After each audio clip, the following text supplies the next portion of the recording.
In this video we'll cover the learner experience and how they undertake the courses that have been created.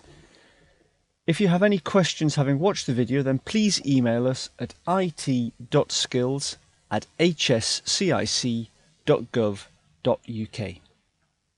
So we're now looking at things from a learner perspective. Having opened the link from whichever of the methods we've mentioned in an earlier video, the learner then enters their delegate ID or their alias if one has been set up.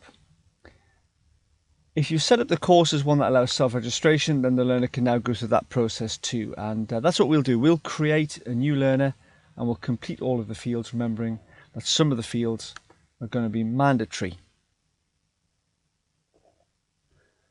Having filled in all the fields to register, you'll notice that I also receive a message at the bottom of the screen there notifying me that I'm registering from away from an approved network. This goes back to the process that we need to follow to approve registrations where learners are registering away from that approved network.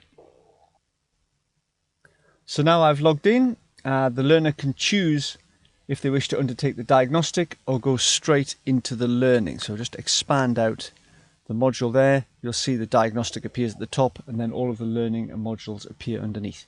We'll have a go at the diagnostic first and see how we get on.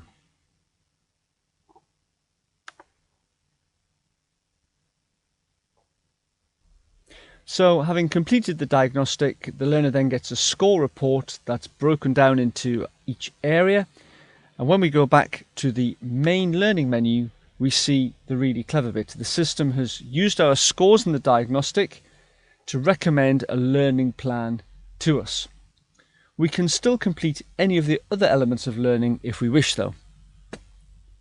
So let's now go in and do some of the learning.